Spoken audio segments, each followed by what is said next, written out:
Probably not, but let's take a closer look at it. As you know, contact mics pick up mechanical vibrations.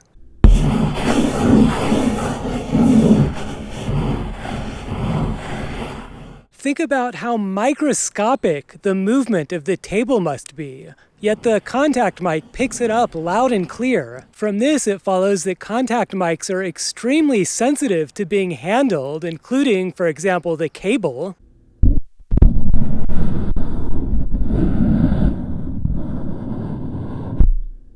This is because those vibrations travel straight up the cable into the microphone, and this is even worse if I actually move the cable around.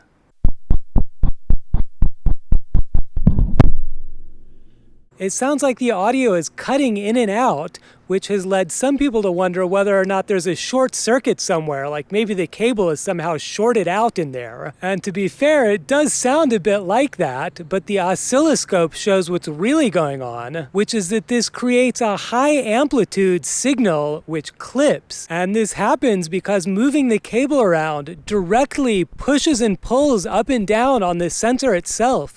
And this is a very high amplitude mechanical vibration. And this is equivalent to blowing into a condenser microphone. I wouldn't necessarily say that the sound itself is loud, but of course there's a sensor in the microphone, and blowing on it directly pushes and pulls on that sensor. And related to that, this microphone has internal protection circuitry which prevents damage to the microphone in response to these very high amplitude inputs. And you can also see that on the oscilloscope trace.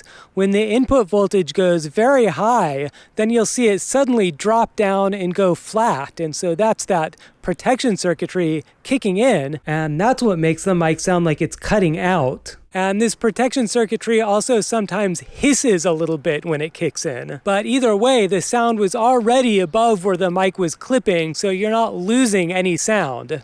And for this reason, if you're going to be attaching a contact mic to something that's going to be moving around, I would recommend trying to secure the cable so that the cable itself isn't flopping around and picking up extra sound that you don't want. And all of that can also be said about the knob.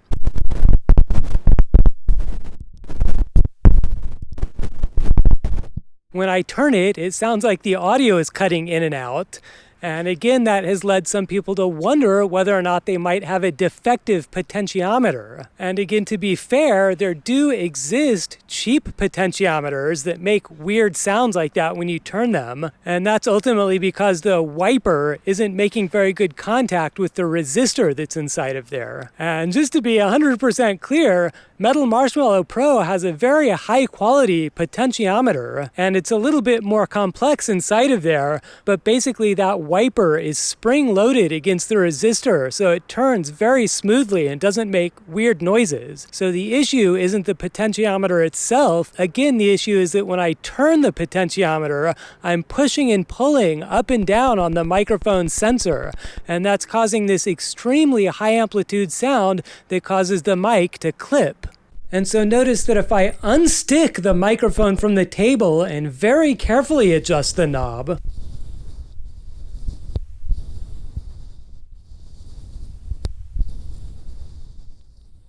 the clipping goes away and you can actually hear the friction between the wiper and the resistor. But anyway, for this reason, I tend not to think of the knob as being a volume adjustment. Like if you're performing live and you just want this instrument to be louder in the mix, you should really be doing that downstream somewhere. And instead, I tend to think of this knob as a sensitivity adjustment that should just be set to the correct level for the instrument that you're recording and then left alone. And the reason that this knob exists is because suppose that you're recording a quiet instrument. Well, if you crank up the gain on your mixer, you're increasing the gain of everything, including the mixer's own internal noise. Whereas if you adjust the sensitivity of the microphone, you're not increasing the mixer's noise. So you'll end up with the lowest noise overall if you turn this knob up as high as you can without making the mic's internal preamp clip, and then using the mixer to adjust the volume, or just leaving it at unity gain if you're recording. So all of that is what the microphone is supposed to sound like. So if your microphone sounds different than that, please do let me know. Of course, we test all of the microphones multiple times in the factory before we ship them out, but still, mistakes sometimes do happen. And if that does happen, of course I've got you covered. But anyway, I guess that's all I have to say about that for now. Thanks for watching, and I'll see you next time. Bye!